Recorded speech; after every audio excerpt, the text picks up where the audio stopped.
കേരള സംസ്ഥാന രൂപീകരണ കാലത്ത് കമ്മ്യൂണിസ്റ്റ് പാർട്ടിക്ക് ഏറ്റവും വലിയ സ്വാധീനമുള്ള മണ്ണായിരുന്നു പെരിന്തൽമണ്ണ.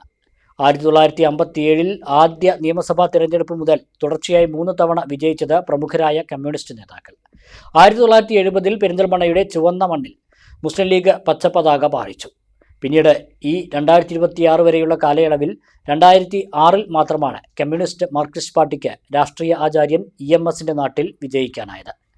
ഇത്തവണ UDF സ്ഥാനാർത്ഥി നജീബ് കാന്തപുരത്തിന് സാധ്യത കൽപ്പിക്കുന്നുണ്ടെങ്കിലും പെരിന്തൽമണ്ണയിൽ ആര് ആധിപത്യം ഉറപ്പിക്കുമെന്ന് ഉറ്റുനോക്കുകയാണ് മണ്ഡലത്തിലെ വോട്ടർമാർ.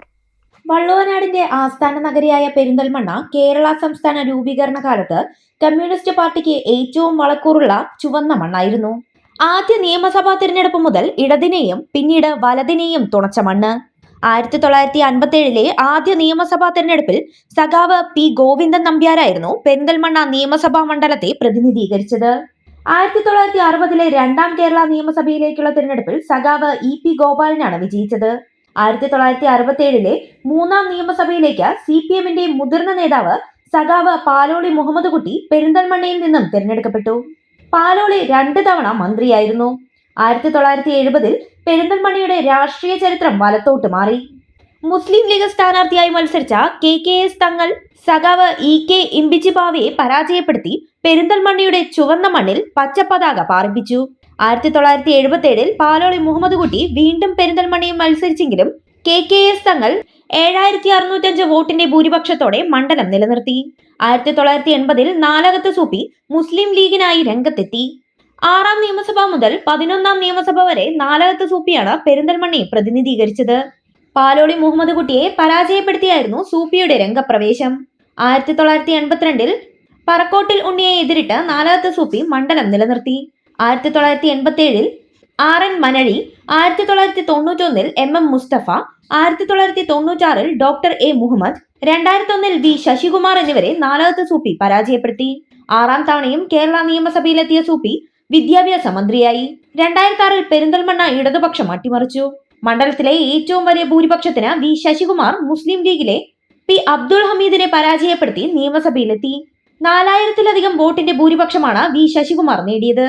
2011 CPM ബന്ധം അവസാനിപ്പിച്ച് മുസ്ലിം ലീഗ് പാളയത്തിലെത്തിയ മഞ്ഞളാംകുഴി അലി പെരിന്തൽമണ്ണയിൽ മത്സരിച്ചു. 9000-ലധികം വോട്ടിന്റെ ഭൂരിപക്ഷത്തിൽ പെരിന്തൽമണ്ണ മണ്ഡലം തിരിച്ചുപിടിച്ചു. ശശികുമാർ തന്നെയായിരുന്നു അലിയുടെ എതിരാളി. 2016 മഞ്ഞളാംകുഴി അലി വീണ്ടും പെരിന്തൽമണ്ണയിൽ വിജയിച്ചു. 579 വോട്ടായിരുന്നു ഭൂരിപക്ഷം. 2021 കേരളം കണ്ട ശക്തമായ പോരാട്ടത്തിന് പെരിന്തൽമണ്ണ സാക്ഷ്യം വഹിച്ചു. യൂത്ത് ലീഗ് സംസ്ഥാന senior vice president Najeeb Kanthapuram പെരിന്തൽമണ്ണയിൽ മുസ്ലിം ലീഗിന്റെ സ്ഥാനാർത്ഥിയായി. ഇടതിനോടൊപ്പം ചേർന്ന ലീഗിന്റെ തന്നെ മുൻ നേതാവും മുൻ മലപ്പുറം നഗരസഭാ ചെയർമാനുമായ KPM മുസ്തഫയായിരുന്നു നജീബിന്റെ എതിരാളി. ഈ തെരഞ്ഞെടുപ്പിൽ സംസ്ഥാനത്തെ ഏറ്റവും കുറഞ്ഞ ഭൂരിപക്ഷമായ 38 വോട്ടിനാണ് നജീബ് കാന്തപുരം വിജയിച്ചത്. ഈ തെരഞ്ഞെടുപ്പിൽ നജീബിനാണ് സാധ്യത കൽപ്പിക്കുന്നത്. CPMലെ ശക്തനായ VP മുഹമ്മദ് ഹനീഫയാണ് LDF സ്ഥാനാർത്ഥി. ഇരുവരും തമ്മിൽ ശക്തമായ മത്സരമാണ് നടന്നത്. ഒരു കാലത്ത് ഇടതിന്റെ ഉറച്ച കോട്ടയായും പിന്നീട് UDF ആധിപത്യവും സ്ഥാപിച്ച പെരിന്തൽമണ്ണ ഇത്തവണ എങ്ങോട്ട് ചായുമെന്ന ആകാംക്ഷയിലാണ് മണ്ഡലത്തിലെ വോട്ടർമാർ. വിരലിന്റെ കാര്യത്തിലാണേലും യാത്രയുടെ കാര്യത്തിലാണേലും രണ്ടും മുറിഞ്ഞു പോകാതെ തുന്നിച്ചേർത്തത് കിംസ് അൽ ഷിഫയിലെ ഹാൻഡ് ആൻഡ് റിസ്റ്റ് സെന്ററാണ്. Hand and wrist centre, KIMS Al Shifa hospital, Perinthalmanna.